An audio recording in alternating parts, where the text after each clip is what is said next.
Buon pomeriggio, benvenuti a un altro appuntamento con Trieste in diretta. Il primo ospite è Stefano Feliciana, che lavora al Parlamento europeo triestino. Senti la nostalgia di un passato, come recitava la canzone oppure insomma riesci a tornare a Trieste con una certa frequenza, insomma?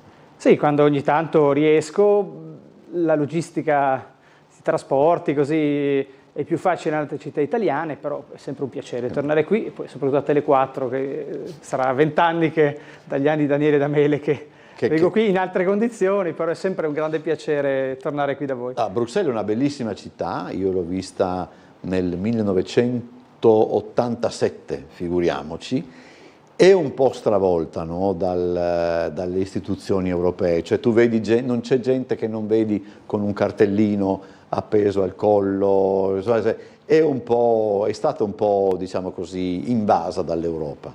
Sì, molto. Questo ha cambiato molto anche la fisionomia dei quartieri, anche del tessuto sociale, però diciamo che ha trasformato quella che era una capitale di un relativamente piccolo paese in veramente una grande città con grandi potenzialità e anche molto, direi, ascensore sociale, che è una cosa che nel bene o nel male spinge molti, anche giovani italiani non solo, ad andare lì. Allora, parliamo, prima di parlare di una cosa molto divertente, per dire la verità, che adesso vediamo inquadrata, parliamo un pochettino anche di un dato che pochi focalizzano. Allora, c'è una distanza fra l'Europa e i cittadini ed è una distanza sciocca e anche controproducente, perché in realtà quello che viene elaborato in sede di Unione Europea si riverbera sul locale. Quindi, voglio dire, io non so se questo succeda anche in altri paesi, però il fatto che l'Italia senta l'Europa distante è sbagliatissimo, proprio perché, insomma, basta vedere, qui non c'è progetto scientifico che non venga presentato dove non c'è anche l'Unione Europea. Gorizia 2025 è una emanazione dell'Unione Europea. Questo distacco è percepito anche in altri paesi, che tu l'abbia colto su, o siamo soltanto noi che abbiamo questo atteggiamento disinteressato? Beh, questo in realtà dipende anche, ci sono paesi dove la tradizione europea è più antica e come magari tutte le cose forse un po' più vecchie, come le cose delle nonne che abbiamo a casa, magari sono meno appetibili. Paesi che sono entrati più recentemente possono avere più magari propensione e vicinanza all'Unione Europea, anche perché per loro è una cosa più nuova. Sì. Nel 2024 abbiamo celebrato 20 anni dall'accesso di tutta una serie di paesi dell'Est Europa all'Unione Europea. 20 anni, noi invece il trattato è stato fatto, il trattato fondativo della Comunità Economica Europea del 57 è fatto a Roma, quindi parliamo di quasi 70. Esatto, 2004-57 potrebbe essere comodamente una vita. E poi magari alcuni paesi sono più piccoli, che hanno più facilità magari a coinvolgere i propri cittadini, e poi forse bisognerebbe dire che magari in alcuni paesi certe opportunità dell'Europa magari sono sfruttate meglio, ma questo anche perché chiaramente in una regione periferica magari di un paese dell'est 100.000 euro investiti a livello locale in qualche paese dell'est, ex-est ormai, perché ormai siamo in Unione Europea, non è sicuramente come investirli in Lombardia, ecco.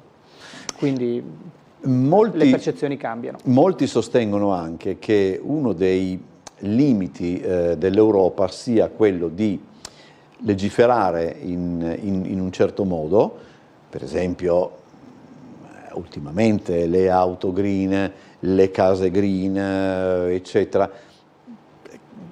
quasi a volersi imporre su determinate nazioni come la nostra, che per quanto riguarda le case sappiamo benissimo qual è il problema, ma di non essere in grado di dotarsi di realtà come potrebbe essere un esercito europeo, una sanità europea che, insomma, in alcuni casi non so se farebbero effettivamente la differenza, ma che darebbero comunque l'idea del superamento delle varie divisioni. Certo, forse qui c'è anche una questione magari di marketing, perché quando l'Unione Europea fa qualcosa di veramente sì, questo è un altro discorso. Per esempio, io penso al sistema SWIFT, poco conosciuto, ma se oggi noi dobbiamo fare un bonifico bancario dal Portogallo all'Estonia, perché tutti i paesi che usano l'euro, alcuni tipo la Polonia o la, che ne so, fino a poco tempo fa la Croazia o l'Ungheria non usano l'euro, così.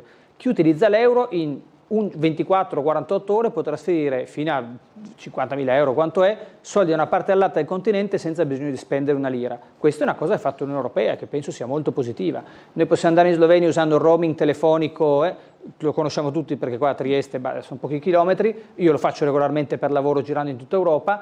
Questa è una cosa molto positiva, quindi queste sono cose positive che il programma Erasmus, non lo dico neanche, ha fatto 30 anni pochi anni fa. È chiaro che quando l'Unione Europea invece dice, penso alle case green, che ti ringrazio di aver citato perché è un tema che io ho seguito per quasi 5 anni al Parlamento Europeo da quando questo tema è arrivato, grazie anche all'esperienza triestina fatta qui in circoscrizione nella commissione urbanistica che feci tanti anni fa. Se l'Unione Europea dice tutto il patrimonio energetico delle case deve cambiare dal 2027, la normativa viene approvata nel 2024, è chiaro un'Italia che ha, non so, mi pare oltre 20 milioni di unità abitative, magari in Estonia che è più piccolina sì, ma da noi è un pelino più difficile.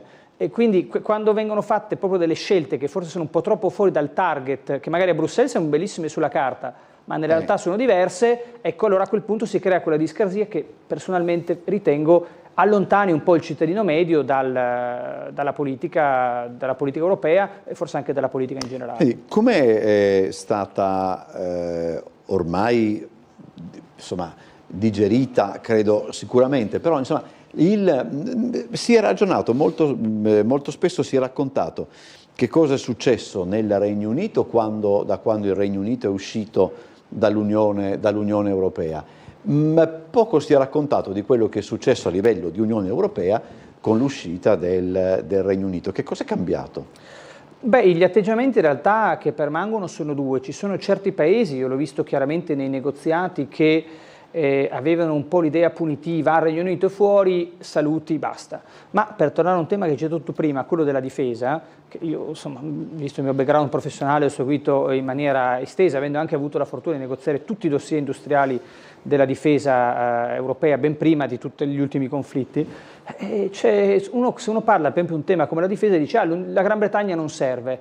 Cioè meglio, è un atteggiamento un po' mio per pensare che la Gran Bretagna non serva, perché rimangono nel continente europeo un paese che al di là della tradizione ha armi nucleari, una proiezione mondiale, eccetera, eccetera. E allora bisogna capire che atteggiamento vogliamo. Non è che bisogna punire tutta la Gran Bretagna, perché comunque il 48% delle persone ha votato per rimanere, quindi al di là di come abbiano votato loro, che è una scelta sovrana, anche avere un approccio che o troppo punitivo o troppo conciliante, come sempre, è sbagliato. Diciamo, consentimi questo, l'autore di quell'errore clamoroso e micidiale che è stato il referendum è stato premiato ed è diventato, non solo è tornato nel governo come ministro degli esteri, per cui insomma sono cose che non si... L'errore micidiale è stato quello di indire un referendum, probabilmente fidandosi di quanto si discuteva a Eton o a Cambridge o a Oxford, che è l'ambiente da cui Cameron proveniva, senza andare a sentire quello che si percepiva a Sheffield piuttosto che a Birmingham o da altre parti. È stato diciamo che hanno usato una carta, la carta dell'Unione Europea per fare una cosa nazionale, una cosa che noi vediamo in molte campagne elettorali, ecco, non da ultime quelle appena passate, ma come vediamo non capita solo in Italia, capita anche in altri paesi. In Gran Bretagna però questa cosa è stata forse dei calcoli che sono un attimino sfuggiti. E tra l'altro insomma, mi veniva in mente prima, fatto un po' di mente locale, non è che si può parlare di declino del Regno Unito, ma una certa crisi del Regno Unito è incominciata proprio con l'uscita dall'Unione Europea. Poi dopo, è logico, adesso c'è una crisi di identità che deriva da tutte altre ragioni. però voglio dire, guarda caso, da quando la Gran Bretagna è uscita dall'Unione Europea, è un paese che ha avuto 3 primi ministri in un anno, ed è abbastanza inconsueto inconcepibile. per loro, soprattutto per loro. Uno di questi primi ministri è durato giusto il tempo per avere... No, ma non voglio dirla all'italiana. No, anche per quello, ma per aver dovuto gestire la scomparsa della regina. Io credo che semplicemente la regina abbia fatto un calcolo, abbia detto: io che ho incominciato con Churchill, eccetera, eccetera, mi ritrovo con questi, sapete cosa?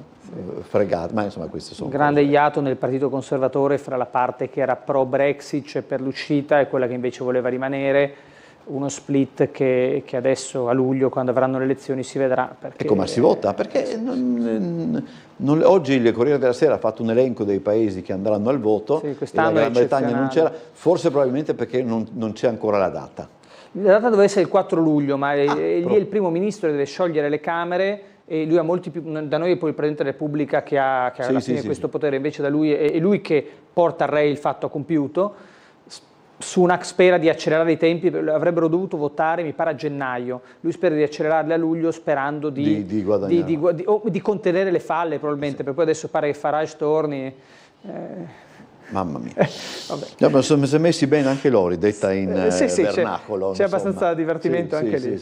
Poi tra l'altro loro non è che si pongono grossi problemi, cioè si vota dopo un mese dall'assolimento delle Camere, di solito non c'è un grande... e si vota di giovedì in Gran Bretagna. Il 4 è un giovedì. Chissà perché. Hanno sempre votato nei giorni feriali loro. Probabilmente perché il primo voto che hanno fatto sarà stato di giovedì, conservatori come sono. Detto... Poi votano in posti molto strani, pub, biblioteche, non votano su in luoghi istituzionali come da noi, che tipicamente... Però loro hanno un rapporto, poi dopo passiamo a questo, loro hanno un rapporto molto stretto, il deputato ha un rapporto strettissimo con la constituency. È qualcosa di strutturato anche, insomma, non è che uno può decidere vedo i miei elettori quando voglio, c'è proprio un... Perché lì proprio c'è un sistema che è legato a chi prende più voti passa automaticamente, anche se pigli un voto in più, il seggio è tuo. Questo in realtà è un po', diciamo, unfair, perché tutti i voti, magari se uno prende il 34% e gli altri il 33% sono fuori, quindi il 66% della gente vota in un modo e invece vince quell'altro. Sì. Però lega molto la persona al territorio, se non sei nel territorio non poi credo che a quel punto che loro siano forse ancora legati al fatto che questa è la mia constituency, non mi interessa da dove mi arrivano determinate proposte, io devo ascoltarle ed eventualmente farle mie. Ferrovie, deputati, poi soprattutto nelle constituency quelle più, perché ormai Londra ha constituenze molto piccole perché vista la popolazione, ma quelle magari del nord che hanno meno gente, la gente veramente legata al pub, a tutte quelle cose inglesi che... Allora, vediamo questo molto divertente gioco dell'oca, che era è stato, come si dice, un gadget elettorale, insomma, ma di che cosa l'hai inventato tu? Sì, allora io nell'ultimo anno in cui sono stato al Parlamento ho lavorato molto in questa legislatura ho lavorato per molti deputati lombardi, nell'ultimo anno e mezzo per un deputato di Brescia, e una volta riflettendo con lui qual era il modo, lui ha 2 figli piccoli, anche una figlia piccola, come cercare di avvicinare, no, dicevi tu prima, giovani Europa, cittadini Europa, come possiamo fare? Allora, sai, conferenze, penne, cappellini, li hanno tutti. Io durante un pranzo gli ho detto: ma perché non proviamo a fare un gioco da tavolo che incentivi le persone a conoscere meglio cosa in questo caso questo deputato fa, ma sta in Commissione Ambiente, che è una commissione Green Deal, lo conosciamo tutti, case, macchine, l'avete detto anche tu, tutti i temi ben noti. Allora abbiamo pensato di mettere giù un gioco da tavolo. Io mi sono preoccupato di fare la descrizione di tutte le caselle, tarando questo gioco su esattamente quello che questo deputato ha seguito, quindi dossier di cui lui ha seguito, eccetera, eccetera, e degli illustratori bresciani poi hanno fatto il disegno con l'intenzione di farlo però anche simpatico per i bambini, non solo per gli adulti ma anche per i bambini, quindi è venuto forse, come dire, forse un po' naif, però sicuramente ecco, un po' alternativo, un po' di Morbin triestina c'è anche qui dietro. Poi ci sono anche delle caselle in cui se si conoscono le risposte si passa avanti. Per esempio qui vedo numero 33 Adro. Sì, Adro. Se sai il nome del sindaco, prendi insomma, due caselle in più, esatto. Vai avanti di una casella. Però qua è più uno, però se fa più uno va al triangolo nero. Per cui il sistema, diciamo, il gioco dell'oca ha un po' forse l'aspetto noioso che è molto meccanico, quindi sì. più uno, meno uno. Allora anche qui per renderlo un pochino più alternativo e meno proprio matematicamente determinato, abbiamo messo qualche incentivo. Per esempio Adro è il comune di cui questo deputato per cui ho lavorato è stato sindaco. Se tu, che è la base della Franciacorta, fra parentesi, quindi un comune anche abbastanza interessante dal punto di vista vitivinicolo. Questo è un sistema che dovrebbe incentivare la gente, per esempio nelle caselle finali ci sono una serie di dossier, dossier molto tecnici della Commissione Ambiente, gas fluorati, cardboard border adjustment mechanism, eccetera, eccetera. Adesso saranno contentissimi in regia che spostiamo tutto quanto, ma insomma... Ci sono delle caselle che se uno sa queste sigle, o magari anche banalmente se le googla mentre ci sta giocando, guadagna dell'abbrivio ulteriore per vincere. E questo, come dire, è fatto per incentivare le persone a studiare, a capire meglio cosa sono le dinamiche. Cordone sanitario, sai cos'è? -1 invece di -2. Esatto, perché rosso ti limita ai danni. Poi ovviamente aver fatto giurisprudenza ha aiutato, perché sono state scritte 4 facciate di regole che come dire, di emendamenti ne ho fatti molti in vita mia, giochi da tavolo no, quindi mi ha messo un po' più tempo. Però sicuramente, devo dire, sono comunque un gioco intuitivo. Essendo anche un gadget politico, ci sono anche questo certo. Devo dire la verità, molto curioso, ci sono anche come si dice, dei passaggi politici che dipendono poi anche dalla sensibilità di ciascuno. E anche, per dire la verità, è anche molto divertente. Tutto fatto però, devo dire, naturalmente con il sorriso, cioè fatto per fare in modo, ciascuno poi ovviamente ha la sua idea. Questo è un suggerimento di come in maniera un po' diversa non può avvicinare delle persone. La prima sera che ci ho giocato a versione definitiva, ci ho giocato a Milano con una mia amica che è napoletana, e c'era il figlio di 8 anni che era contentissimo di vedere questo tipo di cose, diciamo. Poi napoletana sarà stato divertentissimo, io ho un amore per Napoli. Sì, loro erano molto curiosi di questo tipo di... sicuramente diverso. Ecco. Allora, torniamo un attimo a cose europee, eccetera. Lo è stato anche, abbiamo visto in questa campagna elettorale, che era partita in un certo modo, no? Forse per la prima volta nel nostro paese si ragionava, per una campagna elettorale per le elezioni europee, di questioni europee. Si incominciava a fare un discorso di coalizioni che non si è mai fatto negli anni precedenti, è inutile, non si è mai fatto negli anni precedenti, e si ragionava all'interno dei vari partiti proprio in previsione europea. Poi dopo, da quando si è incominciata a dire candido questo, candido quell'altro, la Meloni si è candidata, la Schlein si è candidata, si è tornati in maniera, come dire, si è ricaduti nuovamente nella tradizione italiana, che vede le elezioni europee quasi come una sorta di indice di gradimento del governo in carica, no? Come se fossero delle elezioni di mid-term per quanto riguarda gli Stati Uniti. È solo da noi che succede questo? Ma direi, forse una volta lo era di più, ma questo è legato anche al fatto che in Italia noi abbiamo le preferenze personali, che significa che lega molto il voto il numero, il candidato, il partito, lega molto la competizione elettorale a chi prende più voti, ma in politica è inevitabile che sia così. E ci sono altri paesi, la vicina Francia per esempio da qualche anno ha optato per una legge europea molto particolare per un paese così grande. È chiaro che per esempio se un paese come Malta abbia una circoscrizione unica nazionale, o la Slovenia o l'Estonia, già un paese come il Belgio che è diviso in comunità linguistiche diverse non ce l'ha. La Francia invece, per esempio, ha una circoscrizione unica nazionale, compresi i territori d'oltremare, ma una lista bloccata. Esatto. Dice... Che se almeno parliamo della Guayana, parliamo delle Antille, parliamo dell'Asia Pacifica, parliamo dell'Africa. Nuova Caledonia. Sì, esatto, cioè veramente proprio anche votano un fuso orari diversi.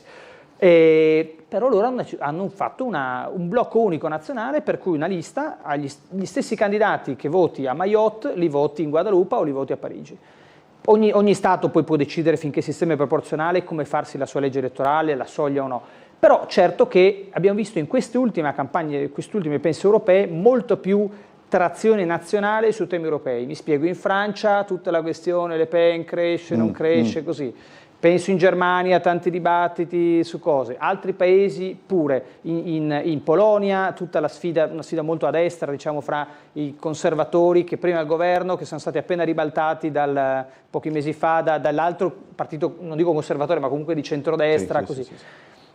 Ogni Stato poi ha delle dinamiche interne che però forse in queste elezioni europee si vedono di più, anche perché forse, come dicevi tu prima, mentre per 40 anni praticamente c'era un patto, diciamo, stabile fra centrodestra e centrosinistra, PPE e socialisti avevano abbastanza numeri per avere la maggioranza nella plenaria del Parlamento contro tutti gli altri, quindi navigavano tranquillamente. Adesso che i numeri sono un po' cambiati bisogna pensare a coalizioni più larghe.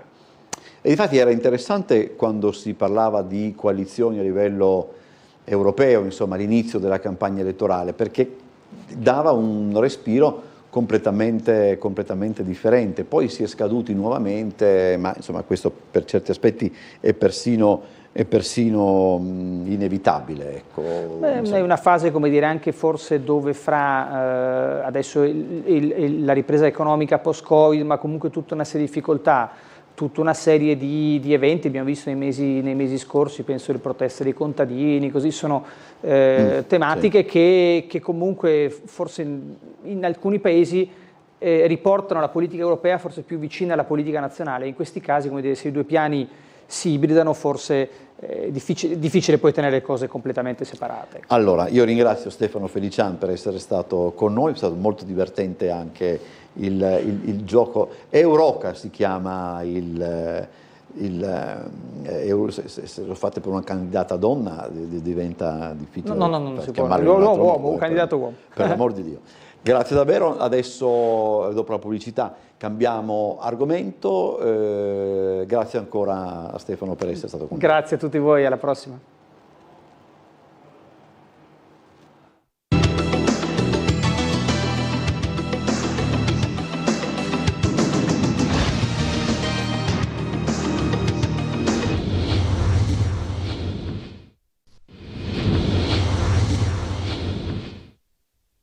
La 40ª stagione del teatro in dialetto triestino, in ripartenza a settembre, si svolgerà nel Teatrino Basaglia all'interno del Parco di San Giovanni e non più nel Teatro Silvio Pellico di Via Ananian.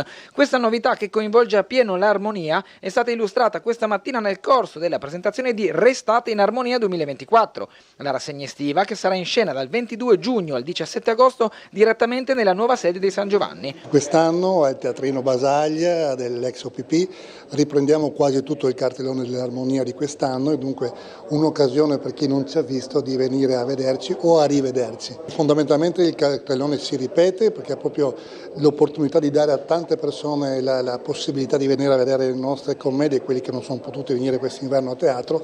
È una formula che negli ultimi anni ha dato veramente dei risultati ottimi, di grande soddisfazione. Come è andato l'inverno invece? Molto bene perché abbiamo iniziato abbastanza bene, però la progressione durante tutta la stagione è stata veramente importante e abbiamo raggiunto i risultati quasi del pre-pandemia, dunque un'ottima annata. 9 le commedie provenienti dal cartellone della 39ª stagione degli spettacoli in dialetto. Mamma mia, che pupoli, Sai frottole ma niente frittole, venierà anche Richard Gere, a Trieste nel 1908, e il Destinse nella man, le stelle sta a vardar, tic tega, che scandalo, Chino Gabori che tocca fal pal. L'estate di Trieste non può che arricchirsi anche dell'esperienza teatrale dell'armonia. è sicuramente un modo per rimanere legati anche alle nostre tradizioni, ma l'alta qualità degli spettacoli offerti direi che può essere interessante anche per chi arriva a Trieste e vuole conoscere anche gli aspetti linguistici della nostra città, che fanno parte della nostra storia e sicuramente del nostro essere più profondo. Bene, allora ben trovati a Trieste in diretta, il protagonista è l'Armonia ovviamente, con noi c'è Sabrina Ceschi-Gojak dell'organizzazione dell'Armonia e il presidente Paolo Dalfovo qui con noi per parlare insomma, di questa importante manifestazione estiva e chissà anche un po' di futuro. Ben trovata Sabrina, ben trovato presidente Dalfovo. Ben trovato, grazie. Allora presidente, si riparte dai vostri successi invernali, abbiamo sentito nell'intervista, siete tornati a numeri veramente importanti. Sì, fortunatamente abbiamo ripreso, abbiamo riacciuffato tutti gli spettatori e anche abbiamo aggiunto degli spettatori nuovi. Siamo a livelli di pre-pandemia, come dicevo nel servizio. La cosa ci dà veramente una sprint e un entusiasmo ritrovato, perché dopo quegli anni bui e tragici e tristi effettivamente siamo molto molto felici. Mi diceva Sabrina addirittura anche alcuni sold out che avevano dato grande soddisfazione. Esatto, il teatro proprio pieno e neanche un posto libero e persone abbiamo dovuto mandare via e questo è successo in più di qualche occasione negli ultimi 2 mesi della stagione, perciò vuol dire che la tendenza è veramente quella di un pubblico affezionato che ci segue, che viene a teatro e che vuole divertirsi con noi. Allora, restate in Armonia, spettacoli di dialetto triestino dal 22 giugno al 17 agosto, Teatrino Basaglia all'aperto, Parco di San Giovanni. Presidente, allora, quindi anche d'estate non ci si ferma con un calendario molto ricco? No, non ci si ferma, è da anni che non ci fermiamo, riproponiamo in questo caso al Teatrino Basaglia all'aperto, ricordiamolo che è importante, è tutto il cartellone della 39esima stagione, dunque tutte le compagnie saranno presenti proprio per dare possibilità dopo i vari sold out che spiegava Sabrina, chi non ha potuto vederci, di venire a vederci e qualcuno anche ha piacere di ritornare a rivederci, dunque è un cartellone pieno come quello invernale. Bene, allora andiamo a presentare un po' gli spettacoli partendo da Mamma mia che pupoli, che è il primo appuntamento di sabato 22 giugno, quindi la settimana prossima, per far capire anche insomma già da casa che tipo di spettacolo è e già per prenotarsi, diciamo così. Per prenotarsi la prevendita è aperta al Ticket Point di Corso Italia Galleria Rossoni o anche online sul sito del Ticket Point. Avremo in scena per prima la Compagnia dei Giovani, una compagnia che presenta sempre spettacoli divertenti, esilaranti e con degli allestimenti molto curati per la regia di Julian Sgherla. Questo testo è tratto da Twist di Clive Hickston, Mamma mia che pupoli, adattamento in dialetto di Agostino Tommasi e ripropone una storia di tradimento. Ma qui la persona tradita non è la moglie, ma bensì la mamma. Una storia particolare, questo giovane uomo che non ha mai confessato alla moglie di essere sposato per vari motivi legati anche al carattere di quest'ultima mamma. E perciò la incontra mensilmente in una casa a Grado e invece la moglie pensa tutt'altro e da qui una serie di equivoci, qui pro quo esilaranti. Compagnia dei Giovani, sabato 22 giugno, ore 21 al Teatrino Basaglia all'aperto, nel piazzale che è intitolato tra l'altro ad Angelo Cecchelin, perciò garanzia di divertimento. Certo, al posto giusto. Un teatro che ha una particolarità, quella di poter diventare in poco tempo anche la possibilità di fare lo spettacolo al chiuso, perché è uno dei pochi teatri, non vorrei dire l'unico, ma insomma pochi se ne sentono, che ha la possibilità di aprire il fondo, perciò la parete, il fondale, la parete in fondo viene aperta e c'è questo proscenio che dà sul giardino. In caso di maltempo si sta poco a cambiare idea, perciò tutti gli spettacoli vengono fatti nello stesso posto, lo stesso teatrino Basaglia, però al chiuso. Certo. Tra l'altro, Presidente, insomma, una scelta importante di questo cambiamento anche dal punto di vista logistico, cosa significa per voi? Un cambiamento che vede avvicinarsi il 40° anniversario dell'Armonia, è un cambiamento che siamo stati costretti a fare, te lo dico sinceramente. Tutto il calendario e il cartellone prossimo dell'Armonia, la stagione, si trasferirà totalmente al Teatrino Basaglia. Questo è dovuto a un rincaro decisamente importante, troppo importante per l'Armonia, dell'affitto del teatro Silvio Pellico di Via Anagnan e anche comunque alla chiusura del parcheggio dello stesso teatro. Sono stati dei mesi decisamente complicati per noi, per cercare un'alternativa diversa, e qua dobbiamo veramente ringraziare, come ho fatto in conferenza stampa, l'assessore ai teatri, nonché vice sindaco Serena Tonel ed altre persone, come tutti i presidenti dei grandi teatri di Trieste, che veramente si sono dati da fare per darci una mano. E sono riusciti, perché alla fine poi appunto è grazie all'ERPAC, che è l'ente regionale che gestisce il teatro proprio su del Basaglia, siamo raggiunti a questa novità di trasferire tutte le attività dell'Armonia presso il Teatrino Basaglia.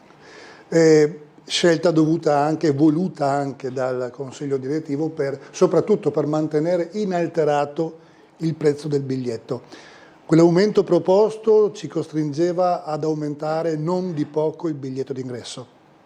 Noi siamo convinti che l'Armonia deve fare un teatro popolare aperto a tutti, a tutte le tasche, a tutte le persone, e dunque la nostra convinzione è questa: mantenere inalterato fino a che è possibile chiaramente il prezzo del biglietto. Questo siamo riusciti a farlo solamente trasferendoci in un'altra sede, altrimenti il biglietto aumentava di 4 o forse anche 5 euro, cosa che non era possibile per noi, era inaccettabile.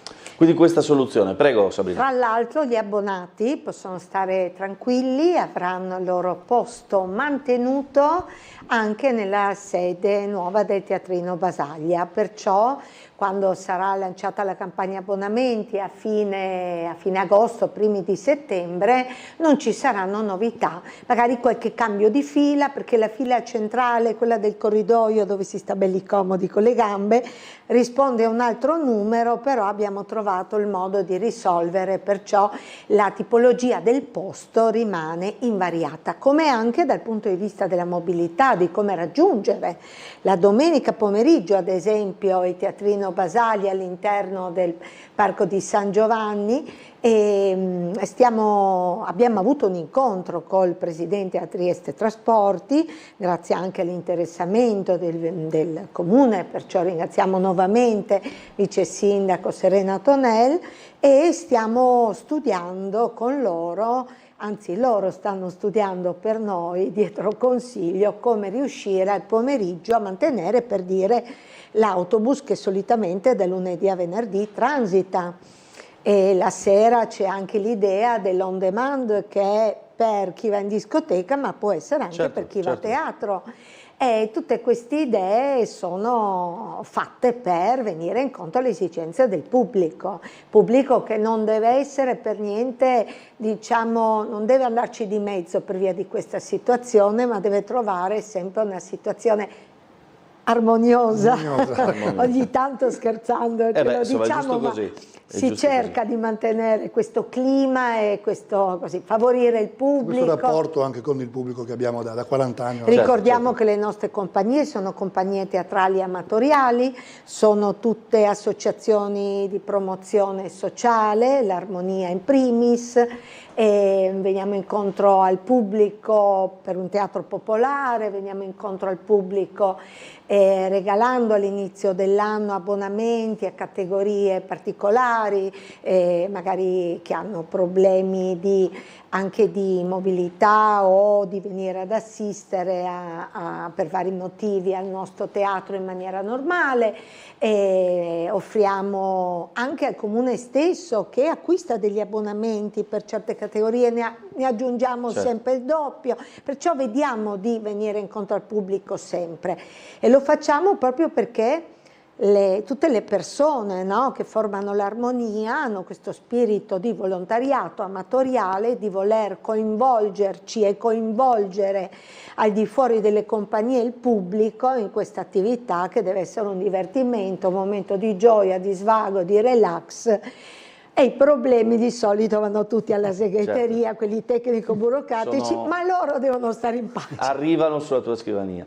Vabbè, allora andiamo a presentare anche l'altro spettacolo, Presidente, del sabato 29 giugno, Sai frotole ma niente fritole, così per dare insomma un po' gli appuntamenti più vicini e per far capire cosa nel mese di giugno si potrà venire a vedere all'aperto a San Giovanni. Sai frotole, ma niente fritole, il gruppo teatrale Proposte Teatrali, appunto, di Giorgio Fon, il testo, la regia di Alessandra Privilegi. E qua torniamo sempre ai tradimenti e cosa può succedere quando una coppia, appunto marito e moglie, entrambi tradiscono ma scelgono sfortunatamente lo stesso albergo. E là possiamo immaginare che tourbillon possa nascere fra le stanze e corridoi di questo malaugurato albergo dove si svolge il tutto. Certo, succede di tutto. Poi non posso non citare lo spettacolo successivo dell'amico Paolo Picchierri, Venierà anche Richard Gere, che già questo dice... E questo ne parla direttamente tutto, Paolo. La regia è mia, sì. Che fa anche regista caso, certo. Venierà anche Richard Gere è un testo di Paolo Picchierri, che con Gioia abbiamo messo in scena perché era un inedito, e per il teatro invece non era un inedito per la radio, perché era già stata fatta la versione radiofonica.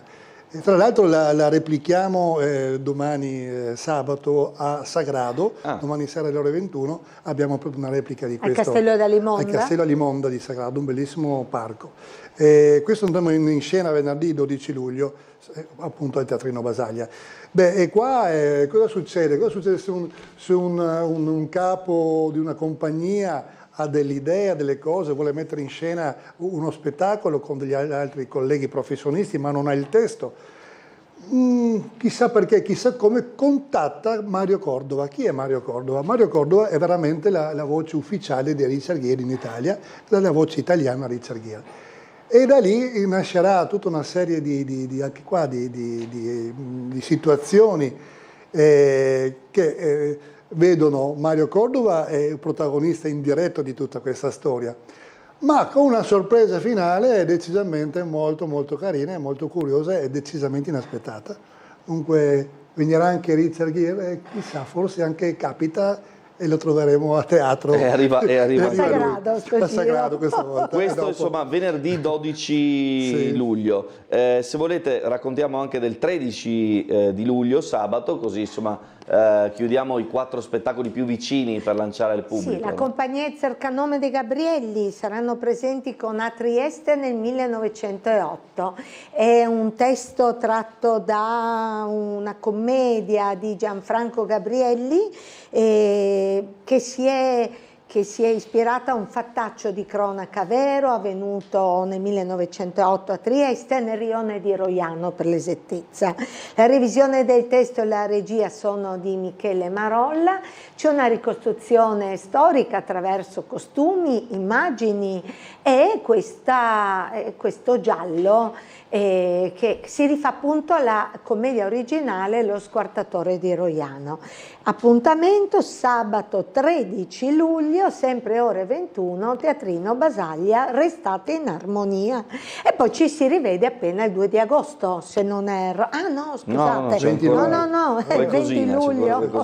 Era la pagina girata male, il 20 di luglio, sì, con la compagnia dell'armonia. Poi il 27 luglio c'è tutta una serie appunto di... Quindi insomma, domanda, ci sono gli abbonamenti anche per l'estate? No, c'è un biglietto unico a 8 euro, perciò non abbiamo optato per gli abbonamenti, ma abbiamo deciso di abbassare per tutti notevolmente il prezzo, anche perché solitamente 10 è l'intero e 12 è l'intero e 10 è ridotto, portato a 8 per tutti. Per tutti e si va così. Quindi c'è anche da dire capienza per quanto riguarda questi spettacoli estivi, siete riusciti? Beh, sì, tra l'esterno siamo sotto i 200 e invece all'interno qualcosina in più.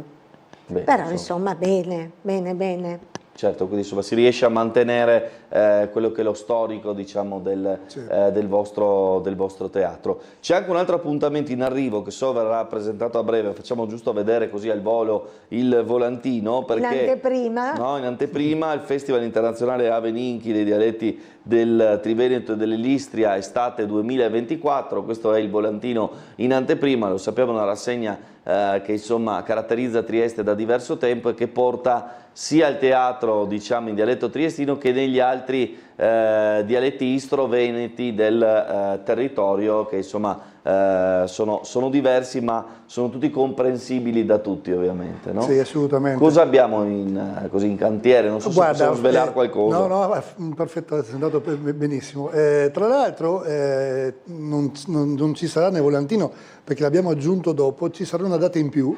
Sì, il sabato 22 giugno, 22. Infatti inizia tutto sì. Sabato 22 giugno, Festival Ave Ninchi, Restate in Armonia. E ci sarà una serata con Alessio Colautti e Michela Vitali che appunto faranno uno spettacolo dentro il Festival Ave Ninchi a Borgo San Mauro, perché quest'anno l'abbiamo spezzato in due. Avremo delle serate a Borgo San Mauro di tradizione, oramai nel comune di Duino Risina. Da 18 anni siamo lì con l'edizione. E però quest'anno siamo dentro a Trieste Estate con un altro pezzo del Festival Ave Ninchi con 4 serate nel giardino del Museo Sartorio, che è dall'1 al 4 agosto. Dunque abbiamo queste due location e questa è una novità per il festival e anche per l'armonia. E avremo una conferenza stampa in comune a Trieste e con ospite anche il sindaco di Duino Risina. Abbiamo così unito Gabrovez, queste, bene. come no. Tra l'altro in questo caso gli spettacoli sono ingresso gratuito, quindi anche uno sforzo insomma, congiunto con, credo, le amministrazioni comunali. Esatto, esatto. Quindi insomma spettacoli di cui si potranno godere gratuitamente. Museo Sartorio, tra l'altro, una cornice molto bella, no? Perché è particolare, credo, fare teatro lì. Al Museo Sartorio, al giardino, che meraviglioso, veramente recitarci, è proprio un'atmosfera particolare. Sarà ospite una compagnia da Padova, mentre avremo gli istriani ospiti a Borgo San Mauro, avremo dei ritorni per le nostre compagnie, appunto poi c'è Alessio Colautti, Michela Vitali, accompagnati dal maestro Bruno Jurcev, che apriranno a Borgo San Mauro, però poi tutte le informazioni le avremo dopo. Arriveranno. Allora abbiamo un piacere appunto che la compagnia dell'Istriana, che viene appunto da Isola, è in memoria di Ruggero Paghi, che era uno dei nostri autori dell'armonia e soprattutto degli ex allievi del Totti, che ha collaborato per tantissimi anni con tutte le comunità istriane che prematuramente ci ha lasciato l'altro anno. Ecco, sottolineavamo prima il quarantennale, quindi insomma un traguardo importante. Che cosa significa per voi, per le compagnie, per l'armonia in generale, per quello che fate giorno dopo giorno, perché ricordiamo, insomma, un'opera volontaria, quindi insomma quando pensate all'armonia bisogna pensare anche a questo, al grande sforzo fatto da decine e decine di persone. Ma guarda, proprio forse questo è la cosa che ci dà più gioia, più felicità, che per 40 anni 10 compagnie, 9, poi dipende dagli anni, qualcuno è uscita, ci sono stati dei ricambi, però fondamentalmente 10 compagnie sono riuscite a convivere, usiamo anche questo termine, per tanti anni, onestamente senza davvero grandi problemi e nessuno scontro, con grande armonia veramente, perché l'obiettivo era sempre lo stesso, fare teatro, farlo meglio che si può, voglia di crescere tutti insieme. E dunque questo veramente può essere il maggior risultato e la maggior soddisfazione per tutti quelli che fanno parte dell'armonia. Ricordiamo sono 150-180 soci effettivi, attivi dell'armonia ogni anno, fra attori, registi, autori, scenografi, costumisti, tecnici, c'è veramente una grande famiglia, davvero. Certo. Ecco, poi ricordiamo, prima si parlava delle compagnie che arrivano da Padova piuttosto che dall'Istria, poi so che di solito anche l'Armonia spesso fa dei tour e viene molto apprezzata, la dico così, anche dai furlani. Come no? Come no? Siamo stati presenti a Udine lo scorso anno addirittura con 2 commedie in dialetto in un'unica rassegna, Spazio Venezia. Poi quest'anno posso già dire che oltre a Sagrado, che è qui vicino, però poi andremo quest'estate a Motta di Livenza, a Magnago un paio di volte, siamo stati invitati a Sacile, ma poi non c'è stata la possibilità, però andrà comunque una compagnia triestina, anche se non dell'Armonia, la nominiamo comunque Teatro Incontro. Poi saremo a Rovigo, poi tanti a Codroipo. E poi vedremo, in provincia di Pordenone senz'altro siamo molto presenti, però anche a Udine cominciamo a essere sempre di più in delle rassegne o in dei concorsi tra i protagonisti, e questo ci fa molto piacere, anche perché comunque in regione c'è questa realtà dell'associazione regionale FITA-WILT. La FITA è la Federazione Italiana Teatro Amatori, la WILT Unione Italiana Libero Teatro, e che si sono riunite a livello regionale, c'è un coordinamento, ci sono delle riunioni. Unico esempio in Italia, le due federazioni si sono unite. Perciò c'è una grande condivisione dell'attività, la Regione segue tutto il comparto del teatro amatoriale attraverso questa realtà della FITA-WILT, e a noi viene spontaneo trovarci assieme, triestini, goriziani, certo, udinesi e pordenonesi, a parlare di teatro e a creare progetti assieme, questo senz'altro. Presidente, come recitare fuori da Trieste in triestino e quindi avere anche un pubblico diverso che ti ascolta per un dialetto che, da quello che ho capito proprio intervistandovi più volte, comunque riesce a unire, no? Sì, riesce a unire, ma è capito molto bene in realtà, non ha delle sfumature complicate come altri dialetti. No, è molto bello perché negli ultimi anni, appunto, con la Compagnia dell'Armonia abbiamo partecipato a tantissimi festival nazionali, io proprio in primis, in tante commedie, e siamo accolti molto bene. Ci sono delle sfumature che il pubblico, appunto, marchigiano in questo caso, toscano, umbro, dove siamo stati, coglie la schiettezza del dialetto. La velocità innanzitutto, noi non ci si accorge, ma quando parliamo in dialetto siamo velocissimi, dunque dobbiamo rallentare un attimino quando ci presentiamo a un pubblico non appunto triestino. Però è apprezzato molto questa schiettezza nel parlato, diverte molto. E ci ha dato soddisfazione perché abbiamo vinto veramente tanti premi fuori Trieste con la Compagnia dell'Armonia, e non solo, con tante delle compagnie che poi facciamo parte appunto della FITA, la FITA ha una selezione regionale di commedie appunto da tutta la regione.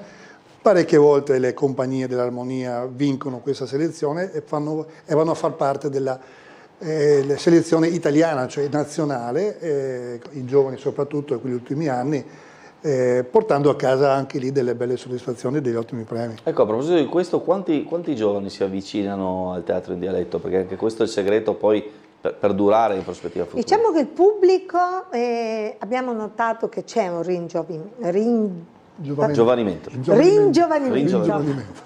ma anche per quanto riguarda dall'altra parte venire a recitare, seguire le compagnie, poco alla volta c'è un interesse. Noi stiamo tentando, anche grazie a dei progetti come quello Viva i Fioi all'interno dell'Armonia, dove facciamo e realizziamo dei progetti teatrali per le scuole, e grazie alla collaborazione con Teatro Bandus, che possiamo dire che quest'anno per il 3° anno consecutivo terrà un laboratorio dal titolo Muli e Mule in Teatro, repete, perché lo ripetiamo, che sembra repeat, invece no, repete. E queste attività avvicinano i giovani. È una gran fatica perché solitamente i giovani iniziano a parlare il dialetto più in là. non da ragazzini, però quando si avvicinano e si appassionano, secondo me rimangono in zona. Certo, molto dipende dai nonni, immagino. Una piccola chicchetta, siamo stati a vedere io e Sabrina l'altro anno alla chiusura di questo laboratorio, questi ragazzini piccolissimi, veramente piccolini, e hanno messo in scena tutta una serie di maldobrie. Non ci siamo mai divertiti tanto. È stato uno degli spettacoli più divertenti degli ultimi anni. Pazzesca, fortissima. Infatti c'è qualche sorpresa anche qui per la presentazione. Sì. Il quarantennale nostro, ci sarà uno spettacolo, segnatevelo, il 29 settembre al Teatrino Basaglia, organizzato con la collaborazione e effettivamente dalla compagnia Tutto fa Broadway, con vari ospiti e probabilmente vedremo. Ci sarà anche qualche giovane leva. Sì. No, sarebbe importante magari che qualche genitore, qualche nonno leggesse le maldobrie ai propri bambini, perché fa parte, diciamo, anche di un universo culturale del nostro territorio allargato, no? a Istria, a Dalmazia e così, che o ce l'hai o non ce l'hai, no? Difficile che poi ti entri dentro più tardi, magari inizi a parlare triestino, ma il legame con quella parte di territorio, no, da piccoli è un'altra cosa. No? Certo, assolutamente d'accordo. Chissà se è un po' come suonare, far musica, come fare tante cose, no? Da piccoli penetra dentro in maniera diversa. E poi portare avanti poi anche appunto... Faccio il Bosazzi della situazione, ho avuto la fortuna di avere mio nonno che suonava in sala da ballo, mi raccontava le maldobrie, aveva la cassetta di Cechelin in auto e quindi ogni volta che entravamo partiva Cechelin, quindi insomma ti appassiona, sono dopato all'origine, diciamo così. Assolutamente, ecco. No, vero. Va bene, allora ancora qualche appuntamento operativo con Sabrina, diamo ancora di nuovo le modalità, dai, per chi si è messo in collegamento Basaglia all'aperto del Parco di San Giovanni da sabato 22 giugno, partono gli spettacoli di Restate in Armonia, prevendita biglietti al Ticket Point di Corso Italia, anche online, c'è una pagina Facebook dell'Armonia Teatro con tutti gli appuntamenti, c'è questo coloratissimo dépliant con tutte le note e venite a trovarci, 9 commedie fino al 17 agosto. Bene, quindi insomma un modo anche diverso per passare una serata estiva al fresco, San Giovanni è freschetto, dai. Sì, se farà caldo a San Giovanni fa benissimo, più fresco. E se siamo all'interno mi sembra che ci sia l'aria condizionata. A posto, insomma, di questi tempi fa fresco, insomma, fa ridere, però insomma dai, un appuntamento assolutamente imperdibile per tutti. Grazie ai nostri amici per essere stati con noi, restate con noi, restate su Tele4.